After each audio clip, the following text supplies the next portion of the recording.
Dears, probability എന്നുള്ളൊരു chapter നമുക്കൊരു 10 മിനിറ്റിൽ സെറ്റ് ആക്കിയാലോ? നമ്മൾ ആദ്യം ഈ ഒരു ചാപ്റ്ററിൽ പഠിക്കുന്ന കാര്യങ്ങൾ എന്ന് പറഞ്ഞാൽ ഇത്തരത്തിലുള്ള ഡെഫിനിഷൻസ് ആണ്. സാമ്പിൾ സ്പേസ് എന്താണ്, സാമ്പിൾ പോയിന്റ് എന്താണ്, ഇവന്റ് എന്താണ്, അതേപോലെ തന്നെ എന്താണ് ട്രയൽ, എന്താണ് ഔട്ട്കം. സോ ഇത്തരത്തിലുള്ള ഡെഫിനിഷൻസ് ഈ ചാപ്റ്ററിൽ നിന്ന് ചോദിക്കാറുണ്ട്. ഇവിടെ കുറച്ച് ഡെഫിനിഷൻസ് കൊടുത്തിട്ടുണ്ട്, അത് നിങ്ങളൊന്ന് നോക്കുക.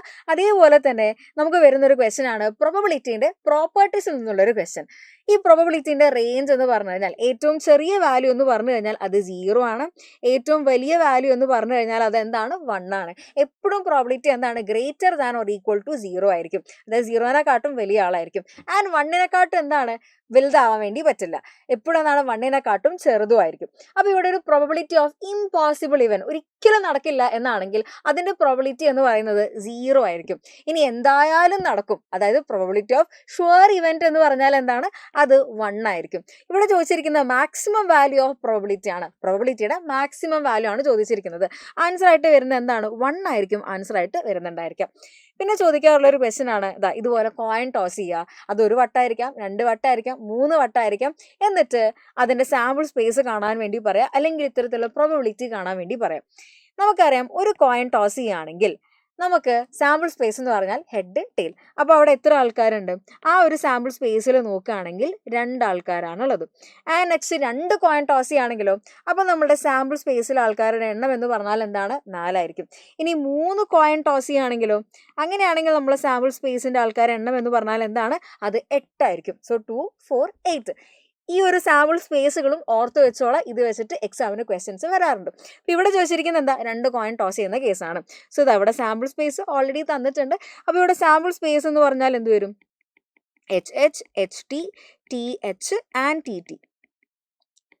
സോ ആദ്യം സാമ്പിൾ സ്പേസ് എഴുതാൻ വേണ്ടി പറഞ്ഞിട്ടുണ്ട്. പിന്നെ എന്ത് പറഞ്ഞിട്ടുണ്ട്, probability of getting 2 heads, 2 head കിട്ടാനുള്ള സാധ്യത എന്താണ്. 2 ഹെഡ് കിട്ടാനുള്ള സാധ്യത ടോട്ടൽ എത്രയാണ്, 4 ആണ്. ഇവിടെ 2 ഹെഡുള്ള എത്ര കേസ് ഉണ്ട്, ഒരൊറ്റ കേസേ ഉള്ളൂ. സോ പ്രോബബിലിറ്റി എന്ന് പറഞ്ഞാൽ എന്ത് വരും, 1/4 വരും. ഇനി ഫോർ എക്സാമ്പിൾ ചോദിക്കുകയാണ് പ്രോബബിലിറ്റി ഓഫ് ഗെറ്റിംഗ് 1 ഹെഡ് എന്നാണെങ്കിലോ, എക്സാക്ട്ലി ഒരു ഹെഡ് മാത്രമേ കിട്ടാൻ വേണ്ടി പാടുള്ളൂ. അങ്ങനെയാണെങ്കിൽ ഇവിടെ എത്ര ചാൻസ് ഉണ്ട്, ഇവിടെ ഒരു ഹെഡ് മാത്രമേ ഉള്ളൂ, ഇവിടെ ഒരു ഹെഡ് മാത്രമേ ഉള്ളൂ. ഇവിടെയാണെങ്കിൽ തീരെ ഹെഡില്ല, ഇവിടെയാണെങ്കിൽ 2 ഉണ്ട്. അപ്പോൾ നമുക്ക് എത്ര കേസ് ഉണ്ട്, 2 കേസസ് ഉണ്ട്. ഇവിടെ പ്രോബബിലിറ്റി എന്ന് പറഞ്ഞാൽ എന്ത് വരും, 2/4 എന്നാണ് വരിക. ഇനി പ്രോബബിലിറ്റി ഓഫ് നോ ഹെഡ്സ് എന്നാണ് ചോദിക്കുന്നതെങ്കിലോ, നോ ഹെഡ്സ് എന്നാണ് ചോദിച്ചാലോ, ഹെഡ് ഉണ്ടാവാനേ പാടില്ല. അപ്പോൾ ഇവിടെ എന്താണ്, ഇവിടെ 2 ഉണ്ട്, ഇവിടെ 1 ഉണ്ട്, ഇവിടെ 1 ഉണ്ട്. ആകെ ഒരൊറ്റ കേസുള്ളൂ. കാരണം എന്താ, 2ഉം ടെയിലാണ്, അതിൽ ഹെഡില്ല. അപ്പോൾ ഇവിടെ എന്ത് വരും, 1/4 ആണ് അതിൻ്റെയും പ്രോബബിലിറ്റി. സോ ഇത്തരത്തിൽ ക്വസ്റ്റ്യൻസ് മാറ്റി മാറ്റി ചോദിക്കാറുണ്ട്. അപ്പോൾ എന്താണോ ചോദിച്ചിരിക്കുന്നത് അതിനനുസരിച്ച് ഒരു ലോജിക്ക് വെച്ച് എഴുതാൻ വേണ്ടി നോക്കാം. ഇനി നെക്സ്റ്റ് ഡൈസ് ത്രോ ചെയ്യുന്ന കേസാണ്. ഒരു ഡൈസ് ത്രോ ചെയ്യുകയാണെങ്കിൽ അവിടെ നമ്മൾ സാമ്പിൾ സ്പേസ് എന്ന് പറഞ്ഞാൽ 1, 2, 3, 4, 5, 6 ആണ്. ഇനി 2 എണ്ണം ത്രോ ചെയ്ത് കഴിഞ്ഞാൽ ഇതാണ് മക്കളെ നമ്മളെ സാമ്പിൾ സ്പേസ് എന്ന് പറഞ്ഞു കഴിഞ്ഞാൽ എത്ര ആൾക്കാരുണ്ട് ഇവിടെ. ആദ്യത്തെ കേസിൽ നോക്കുകയാണെങ്കിൽ 6 ആൾക്കാരാണ്. ഇനി രണ്ടാമത്തെ കേസിൽ നോക്കുകയാണെങ്കിൽ 36 ആൾക്കാരുണ്ട്. സാമ്പിൾ സ്പേസിൽ എത്ര ആൾക്കാരുണ്ട്, 36 ആൾക്കാരുണ്ട്. ഇനി ഇവിടെ സാമ്പിൾ സ്പേസ് എഴുതാൻ വേണ്ടി ചോദിച്ചിട്ടില്ല, പക്ഷെ എന്ത് ചോദിച്ചിട്ടുണ്ട്, നമ്മളോട് both the dice shows the same number. അപ്പോൾ ആദ്യം എന്ത് അറിയണം, സാമ്പിൾ സ്പേസിന്റെ നമ്പർ അറിയണം, എന്നാലല്ലേ ടോട്ടൽ പ്രോബബിലിറ്റി എഴുതാൻ വേണ്ടി പറ്റുള്ളൂ. ഇനി 2 ഡൈസും എന്താണ്, സെയിം നമ്പർ ആണ് കാണിക്കേണ്ടത്. അപ്പോൾ ഇവിടെ നോക്കിക്കോ, സെയിം നമ്പർ നിങ്ങൾ എവിടേക്കാണ് കാണുന്നത്, 1, 1, 2, 2, 3, 3, 4, 4, 5, 5, 6, 6. അപ്പോൾ എത്ര ഉണ്ട്, 6 നമ്പേഴ്സ് ഉണ്ട്. അപ്പോൾ പ്രോബബിലിറ്റി ഓഫ് സെയിം നമ്പർ. അപ്പോൾ ആ ഡൈസ് 2 എന്താണ്, ബോത്ത് ഡൈസ് സെയിം നമ്പർ കാണിക്കാനുള്ള പ്രോബബിലിറ്റി എത്രയാണ്. ടോട്ടൽ എത്ര ആൾക്കാരുണ്ട്, 36 ആൾക്കാരുണ്ട്. അതിൽ എത്ര എണ്ണം, 6 നമ്പേഴ്സ് അല്ലെ 6 പെയേഴ്സ് എന്താണ്, സെയിം ആണ് വരുന്നത്. അപ്പോൾ എന്ത് വരും, 6/36 അഥവാ 1/6 എന്ന് കിട്ടും. ഇനി അടുത്ത് ചോദിച്ചിരിക്കുന്നത് എന്താ, സം ഇസ് ഈക്വൽ ടു 8 ആയിരിക്കണം. അതായത് ഈ 2 നമ്പേഴ്സ് ഇതിപ്പോൾ ഈ 2 ആഡ് ചെയ്താൽ എത്രയാണ്, 2 ആണ് വരുന്നത്. ഇവിടെ ആണെങ്കിലോ 3 ആണ് വരുന്നത്. അങ്ങനെയാണെങ്കിൽ ഇവിടെ സം 8 വരുന്ന എത്ര പെയറുകളുണ്ട് എന്നുള്ളതാണ് ക്വസ്റ്റ്യൻ. സം 8 ഉള്ള ഒരു പെയർ കിട്ടാനുള്ള പ്രോബബിലിറ്റി എത്രയാണ്. അപ്പോൾ നമുക്ക് നോക്കുകയാണെങ്കിൽ ഇവിടെ വേറൊരു കളർ കൊടുക്കാം നമുക്ക്. 4 ആണെങ്കിൽ എന്താണ്, 4 ആണെങ്കിൽ ഇവിടെ 2 കേസ് വരുന്നുണ്ട് അല്ലേ. 4 ആണെങ്കിൽ 8 ആണ് കിട്ടുക. 3 ആണെങ്കിൽ എന്താണ്, 3 ആണെങ്കിലും 8 തന്നെയാണ് കിട്ടുക. പിന്നെ എന്താണ്, 6 ആണെങ്കിൽ 8 ആണ്, 5 ആണെങ്കിൽ 8 ആണ്, ആൻഡ് 6 ആണെങ്കിൽ 8 ആണ്. അപ്പോൾ ഇവിടെ എത്ര ചാൻസ് ഉണ്ട്, 1, 2, 3, 4, 5 5 കേസസ് ആണ് നമുക്കുള്ളത്. അപ്പോൾ എന്ത് വരും, ഇവിടെ 5/36 എന്ന് കിട്ടും. 5/36. ഈ കഴിഞ്ഞ എക്സാമിന് മോഡൽ എക്സാമിന് ചോദിച്ചിട്ടുള്ള എന്തായിരുന്നു? 9 വരുന്ന കേസായിരുന്നു അല്ലേ? 9 ആണെങ്കിലോ ഇതാ ഇവിടെ 63455463 4/36 ആണ് ആൻസർ. ഇനി 10 ആണെങ്കിലോ 645546. അപ്പോൾ എന്താണ് വരാം? അവിടെ നമുക്ക് 3/36 കിട്ടും. ഇനി 12 ആണെങ്കിലോ 6 + 6 ഇത് മാത്രമേ ഉള്ളൂ. അപ്പോൾ 6 ആണ്. അപ്പോൾ 1/36 ആണ് വരുന്നുണ്ടായിരിക്കുക. സോ ഇത്തരത്തിൽ ഈ ഒരു സാമ്പിൾ സ്പേസ് അറിയാവുന്ന ഒരാൾക്ക് ഈസി ആയിട്ട് തന്നെ ഇവിടെ മാർക്ക് സ്കോർ ചെയ്യാൻ വേണ്ടി പറ്റും. ഇനി നെക്സ്റ്റ് ചോദിച്ചിരിക്കുന്നത് ഓൾജീബ്ര ഓഫ് ഇവൻറ്റ്സ്. സോ ഇവിടെ നോക്കുകയാണെങ്കിൽ probability of A union B ആണ് ചോദിച്ചിരിക്കുന്നത്, അഥവാ എ ഓർ ബി ആണ് ചോദിച്ചിരിക്കുന്നത്. ഇതാണ് നമ്മൾ ഇക്വേഷൻ ആയിട്ട് വരുന്നത്. ഇതിനെന്താ വിളിക്കുക? അഡീഷൻ തിയറം എന്നാണ് വിളിക്കുക. അഡീഷൻ തിയറം എന്നാണ് വിളിക്കുക. Addition theorem for not mutually exclusive events. അതായത് എന്താ സംഭവം? രണ്ടാൾക്കാർക്ക് ഇടയിൽ എന്തോ ഒരു കോമൺ ഫാക്ടർ ഉണ്ട്. അതാണ് probability of A and B എന്ന് പറയുന്നത്. സോ ഇനി നമ്മൾ മ്യൂച്വലി എക്സ്ക്ലൂസീവ് ആണെങ്കിലോ, അതായത് എന്താ പ്രോബിലിറ്റി ഓഫ് എയും പ്രോബിലിറ്റി ഓഫ് ബിയും, അല്ലെങ്കിൽ എ ആൻഡ് ബി തമ്മിൽ ഒരു ബന്ധവും ഇല്ല, ഒരു കോമൺ ഫാക്ടേഴ്സും ഇല്ല. അങ്ങനെയാണെങ്കിൽ ഇക്വേഷൻ വരുന്ന probability of A or B is equal to probability of A plus probability of B എന്നായിരിക്കും. സോ മ്യൂച്വൽ എക്സ്ക്ലൂസീവ് കേസും അതേപോലെ തന്നെ നോട്ട് മ്യൂച്വലി എക്സ്ക്ലൂസീവിന്റെ കേസും. അപ്പോൾ ഈ ഡെഫിനേഷൻസ് പറഞ്ഞ കൂട്ടത്തിൽ ഇനി നമുക്ക് എക്സാമിന് ചോദിക്കാൻ ചാൻസ് ഉള്ളത്, കഴിഞ്ഞ എക്സാമിന് ചോദിച്ചിട്ടുള്ളത് എന്താണ്? Equally likely events, mutually exclusive events, exhaustive events. ഈ 3 ആൾക്കാരും കൂടെ ഒന്ന് നോക്കി വെക്കാം. സോ ഈ ഒരു ക്വസ്റ്റൻ എങ്ങനെ ചെയ്യും? പ്രോബിലിറ്റി ഓഫ് എ എന്നുണ്ട്, പ്രോബിലിറ്റി ഓഫ് ബി തന്നിട്ടുണ്ട്, probability of A and B തന്നിട്ടുണ്ട്. എല്ലാ ആൾക്കാരും എന്താണ് ഇതിലേക്ക് സബ്സ്റ്റിറ്റ്യൂട്ട് ചെയ്യുക? എന്ത് വരും? This is equal to 1/4 + 1/2 - 1/8. ഇത് രണ്ടും കൂടെ ഒന്ന് ക്രോസ് മൾട്ടിപ്ലൈ ചെയ്ത് കഴിഞ്ഞാൽ നമുക്ക് കിട്ടും 6/8 - 1/8, ദാറ്റ് ഈസ് ഈക്വൽ ടു 5/8 ആയിരിക്കും നമുക്ക് അവിടെ ആൻസർ ആയിട്ട് വരുന്നുണ്ടായിരിക്കുക. ഇനി നെക്സ്റ്റ് നോക്കുകയാണെങ്കിൽ ഇവിടെ probability of A and B ആണ് കാണാൻ വേണ്ടി പറഞ്ഞിരിക്കുന്നത്. Probability of A or B തന്നിട്ടുണ്ട്, പ്രോബിലിറ്റി ഓഫ് എ തന്നിട്ടുണ്ട്, പ്രോബിലിറ്റി ഓഫ് ബി നമുക്ക് തന്നിട്ടുണ്ട്. ഇക്വേഷൻ നമുക്കറിയാം. Probability of A or B എന്ന് പറഞ്ഞാൽ എന്താണ്?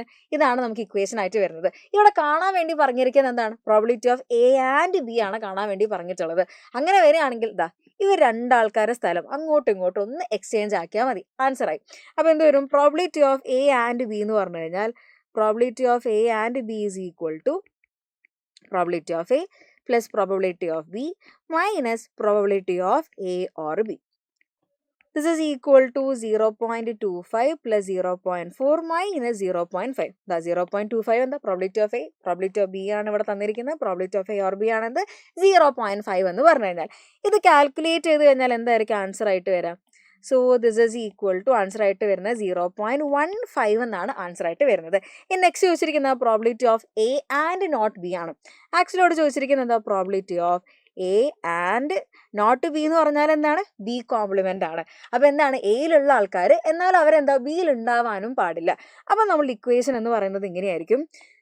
Probability of A and B complement അഥവാ നോട്ട് ബി എന്ന് പറയുകയാണെങ്കിൽ പ്രോബബിലിറ്റി ഓഫ് എ, അതിൽ നിന്ന് നമ്മൾ എന്താണ് കോമൺ ഫാക്ടേഴ്സിനെ എന്താണ് കളയാണ് ചെയ്യുന്നത്. അപ്പോൾ പ്രോബിലിറ്റി ഓഫ് എ എന്ന് പറഞ്ഞാൽ എന്താണ്?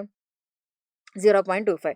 Probability of A and B എന്ന് പറഞ്ഞാൽ എന്താ? 0.15 ആണ്. So 0.25 minus 0.15 that is equal to 0.1 ആണ് അവിടെ ആൻസർ ആയിട്ട് വരുന്നത്. ഇനി നെക്സ്റ്റ് ചോദിച്ചിരിക്കുന്നത് എന്താണ്? പ്രോബിലിറ്റി ഓഫ് നൺ എന്ന് വെച്ചാൽ എന്താ? എയിലും ഉണ്ടാവരുത്, ബിയിലും ഉണ്ടാവരുത്. എയിലും ഉണ്ടാവരുത്, പിന്നെ ഇവിടെ ബിയിലും ഉണ്ടാവരുത്. ഇനി ഇതിങ്ങനെ ചോദിക്കാം, അല്ലെങ്കിൽ probability of A complement and B complement എന്ന് വെച്ചാൽ എന്താ? അവർ എയിലും ഇല്ല, പിന്നെ എന്താ ബിയിലും ഇല്ല, രണ്ടിലും ഇല്ല. അപ്പോൾ അവിടെ എന്തായിരിക്കും വരിക? ടോട്ടൽ പ്രോബിലിറ്റി എന്ന് പറഞ്ഞാൽ എന്തായിരിക്കും? 1 ആയിരിക്കും. ഇനി എയിലോ ബിയിലോ ഉണ്ടെങ്കിൽ പ്രോബിലിറ്റി എന്താണ്? Probability of A union B അഥവാ എ ഓർ ബി ആയിരിക്കും.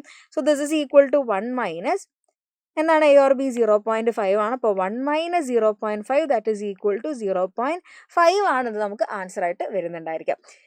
ഇനി വളരെ ഇമ്പോർട്ടൻ്റ് ആയിട്ടുള്ള ഒരു ക്വസ്റ്റൻ ആണ്. എസ് എ പാർട്ടിൽ വരെ ചോദിച്ചിട്ടുള്ള ആളാണ് ഇത് കാർഡ്സിന്റെ പ്രോബിലിറ്റി. സോ അത് അറിയണമെങ്കിൽ ഈ കാർഡ്സിനെ പറ്റി നമ്മൾ അറിഞ്ഞിരിക്കണം. 52 കാർഡ്സ് ആണുള്ളത്. അതിൽ 13 ഹാർട്ടാണ്, 13 ഡയമണ്ട് ആണ്, 13 സ്പേഡ് ആണ്, 13 ക്ലബ്ബാണ്. അതായത് 26 റെഡ് കാർഡ്സ് ഉണ്ട്. 26 റെഡ് കാർഡ്സും അതേപോലെ തന്നെ 26 ബ്ലാക്ക് കാർഡ്സും ആണുള്ളത്. ഓരോ സെറ്റിലും ഒരു കിങ്, ക്വീന്, ജാക്ക്, പിന്നെ 10 മുതൽ 2 വരെയുള്ള നമ്പർ കാർഡ്സും ആൻഡ് പിന്നെ എന്തുണ്ടായിരിക്കും? ഒരു ഏസും ഉണ്ടായിരിക്കും. ഇനി ക്വസ്റ്റ്യനിലേക്ക് വരാം. ഒരു സ്പേഡ് കിട്ടാനുള്ള ചാൻസ് എത്രയാണ്? ടോട്ടൽ 52 കാർഡ്സ് ഉണ്ട്. അതിൽ എത്ര സ്പേഡ് ഉണ്ട്? 13 സ്പേഡ് ഉണ്ട്. അപ്പോൾ 13/52 ആയിരിക്കും ആൻസർ ആയിട്ട് വരാം. നോട്ട് ആൻഡ് ഏസ്, എത്ര ഏസുകൾ ഇവിടെ ഉണ്ട്? 1 2 3, 4 4 ഏസുകളുണ്ട് അല്ലേ. അപ്പോൾ അതിനെ ടോട്ടൽ ഒന്ന് മൈനസ് ചെയ്ത് കളഞ്ഞാൽ മതിയല്ലോ. അപ്പോൾ എന്ത് വരും? 52 minus 4 divided by 52 that is equal to 48/52 എന്നാണ് കിട്ടുന്നുണ്ടായിരിക്കാം. ഇനി ഒരു റെഡ് കാർഡ് കിട്ടാനുള്ള ചാൻസ് എന്ന് വെച്ചാൽ എന്താണ്? റെഡ് കാർഡ് എത്ര റെഡ് കാർഡ്സ് ഉണ്ട്? 26 റെഡ് കാർഡ്സ് ഉണ്ട്. അപ്പോൾ പ്രോബിലിറ്റി എന്ന് പറഞ്ഞാൽ എന്താണ്? 26/52 അഥവാ 1/2. പകുതി എന്താണ്? റെഡ് ആണ്. പകുതി ആൾക്കാർ എന്താണ്? ബ്ലാക്ക് ആണ്. ഇനി നെക്സ്റ്റ് എന്താണ്? Not A diamond. ഡയമണ്ട് ആയിരിക്കരുത്. അപ്പം ഡയമണ്ട് ഒഴികെ ബാക്കി എല്ലാവരും എടുക്കാം. 13 ഹാർട്ട്, 13 സ്പേഡ്, 13 ക്ലബ്ബ്. എത്ര ആൾക്കാരെ? 39 കാർഡ്സ് നമുക്ക് ഉണ്ടായിരിക്കും. ഈ 13 ഒഴിവാക്കി കഴിഞ്ഞാൽ ബാക്കി 52-ൽ 39 കാർഡ്സ് എന്താണ്? ഡയമണ്ട് അല്ലാത്ത ആൾക്കാരാണ്. സോ 39/52 എന്നായിരിക്കും കിട്ടുക. ലാസ്റ്റ് ചോദിച്ചിരിക്കുന്നത് എന്താ? Spade or an ace. അപ്പോൾ ഇവിടെ നോക്കുകയാണെങ്കിൽ സ്പേഡ് എത്ര ആൾക്കാരുണ്ട്? 13 ആൾക്കാരുണ്ട്. ഏസ് എത്ര ആൾക്കാരുണ്ട്? 4 ആൾക്കാരുണ്ട്. പക്ഷെ ഇവിടെ നമ്മൾ ഒരു ഏസിന് എന്താ 2 വട്ടം കൂട്ടിയിട്ടുണ്ട് അല്ലേ. സ്പേഡിലും കൂട്ടി, അതേപോലെ തന്നെ ഏസിൻ്റെ കൗണ്ട് എടുത്തപ്പോഴും നമ്മൾ കൂട്ടി. അപ്പോൾ ഇവിടെ നോക്കുകയാണെങ്കിൽ ഏസ് കിട്ടാനുള്ള chance probability of spade plus probability of ace minus probability of spade and ace എന്നുള്ളൊരു ചാൻസ് നമ്മൾ ഇതിൽ നിന്ന് കളയണം. Spade and ace. So spade കിട്ടാനുള്ള ചാൻസ് 13/52. ഒരു ഏസ് കിട്ടാനുള്ള ചാൻസ് 4 എണ്ണാണുള്ളത് 4/52. ഇനി ഏസും സ്പേഡും കൂടിയായിട്ടുള്ള ഒരാളുണ്ടല്ലോ, ദാ ഇയാൾ ഏസും ആണ് അതേപോലെ തന്നെ സ്പേഡും ആണ്. അപ്പോൾ 1/52. ആൻസർ എന്തായിരിക്കും വരിക? ഇവിടെ നമുക്ക് ആൻസർ ആയിട്ട് വരുന്നത് 17 - 1 16/52 എന്നാണ് കിട്ടുന്നുണ്ടായിരിക്കുക. എത്രയാണ്? 16/52 എന്നായിരിക്കും നമുക്ക് ആൻസർ ആയിട്ട് കിട്ടുന്നുണ്ടായിരിക്കാം. സോ ഇത്രയേ ഉള്ളൂ നമ്മളെ പ്രോബബിലിറ്റി എന്നുള്ള ചാപ്റ്ററിലെ ബേസിക് ആയിട്ടുള്ള കോൺസെപ്റ്റ്സ് എന്ന് പറയുന്നത്. ഈ കോൺസെപ്റ്റ്സും ഇതിൻ്റെ റിലേറ്റഡ് ആയിട്ടുള്ള പ്രോബ്ലംസും ഒക്കെ നോക്കുക. എക്സാംസ് ഒക്കെ അടിപൊളിയാക്കുക. All the best.